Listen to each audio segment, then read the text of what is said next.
अब हम आगे चलते हैं कि श्री ब्रह्मा, श्री विष्णु, श्री शिव जी के अब पिताजी क्लियर करने हैं और उन्हीं की जीवनी में अब शिवपुराण दिखाते हैं आपको। रुद्र संहिता का 5वां अध्याय यहाँ समाप्त होता है। अपने पुत्र नारद की यह बात सुनकर लोक पितामह ब्रह्मा वहां इस प्रकार बोले। अब रुद्र संहिता का 6वां अध्याय हम पढ़ेंगे।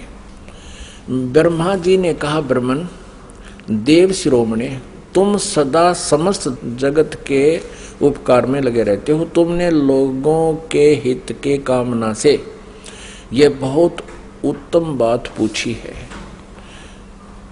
जिसमें समस्त चराचर जगत नष्ट हो गया था, सर्वत्र केवल अंधकार ही अंधकार था। न सूर्य दिखाई देते थे, न चंद्रमा, अनन्य ग्रहों और नक्षत्रों का भी पता नहीं था। न दिन होता था न रात। अग्नि, पृथ्वी, वायु और जल की भी सत्ता नहीं थी।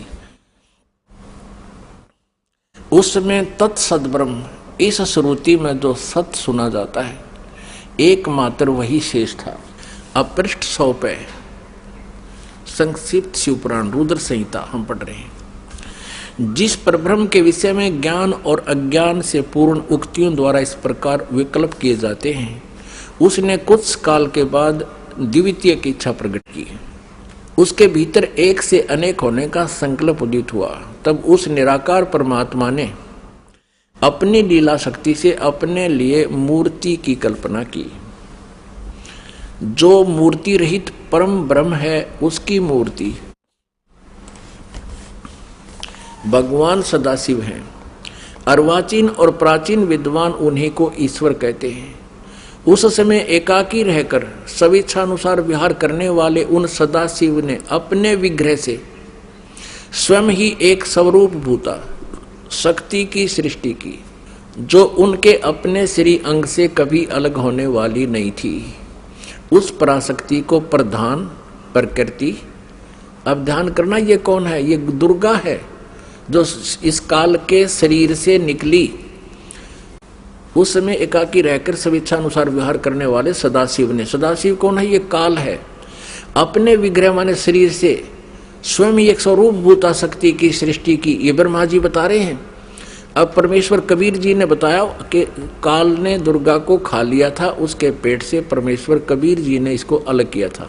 यहाँ इनकी मिलती जुलती सी बात है, क्योंकि कबीर परमेश्वर जी ने ब्रह्मा जी को ये ज्ञान सुनाया था और ब्रह्मा जी ने कुछ अपना अनुभव, कुछ कबीर जी का ज्ञान मिला करके इसको सिरे चढ़ाया।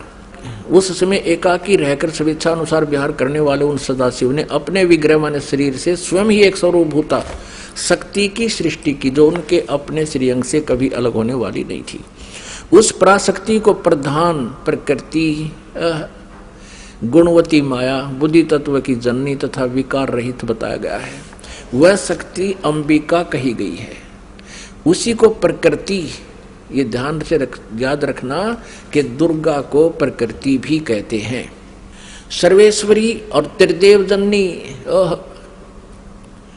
तीनों देवताओं की माता ब्रह्मा जी, विष्णु जी, शिव जी की जननी श्री दुर्गा जी को कहते हैं। वो त्रिदेव जननी, नित्य और मूल कारण भी कहते हैं। सदाशिव द्वारा प्रकट की गई उस शक्ति के 8 भुजाएं हैं।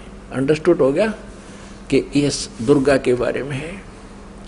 नाना प्रकार के आभूषण उसके श्री अंगों की शोभा बढ़ाते हैं।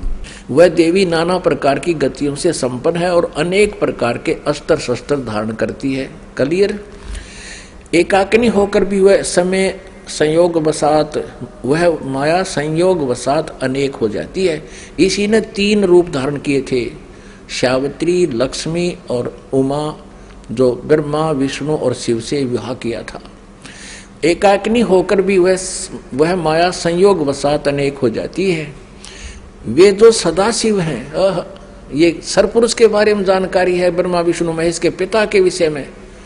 ये उन्हें परम पुरुष ईश्वर, शिव, शंभु और महेश्वर कहते हैं।